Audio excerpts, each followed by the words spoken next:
Okay, gents, welcome back to the channel. And as you guys can tell by the thumbnail, we are going to be talking driver today, and we are going to fix your golf swing in relation to how to improve contact, consistency, and overall distance in your driver. So let's dive in.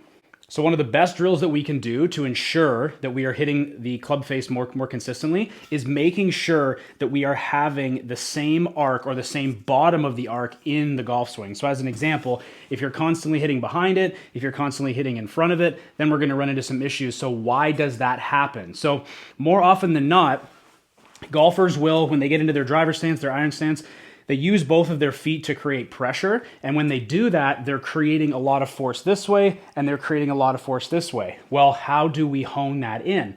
One of the best drills that we can do is going to be putting our feet together, okay? This was a tip given to me by a world-renowned coach, and I want to share it with you guys for free to make sure that you guys can understand what this can do for you. So, as an example, if we put our feet together, we know that we are going to be making contact in the same place every time because we can't move the lower body. So we're essentially isolating what the lower body is doing. You can also do this from your knees as well, but for today, we're going to be using just our feet. So again, if we have our feet really wide apart, what's going to happen is it's going to incline more pressure from the lower body, and I'll face the camera here, more pressure from the lower body to be able to move. And what we don't want is we don't want to have too much excessive movement this way, and we don't want to have too much excessive movement this way. We want to be turning and then turning. So what's happening if we can do, or what we can do is by putting our feet together and just making little practice swings, okay, with the driver, you're going to notice very quickly that if I have too much shift to the left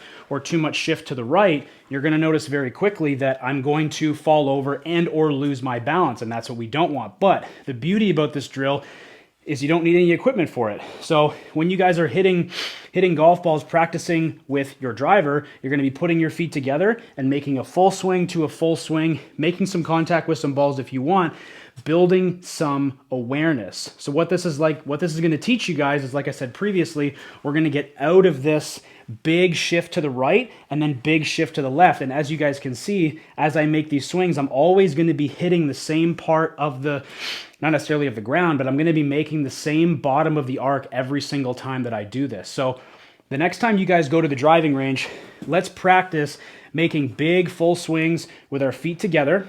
Okay, and you guys can hit balls this way, and we're going to be making swings focusing on actually turning the lower body versus swaying off of the ball, okay? This is going to be one of the best drills you guys can do to improve your driver. There's going to be some drills coming down the pipe that I'll share with you guys as well to manipulate ball flight and obviously direction, but for today, we're solely focused on contact and distance. So the next time you go to the range, put your feet together, make some driver swings, make some good contact. When you start to get good at it, then you can put your feet back in your driver stance just outside shoulder width apart and see the difference. And now you're going to gain some distance, gain some better contact, and overall gain some more consistency. So if you guys got some value out of this video, please leave a comment below what you guys would like to see next. And as always, we will see you for the next one.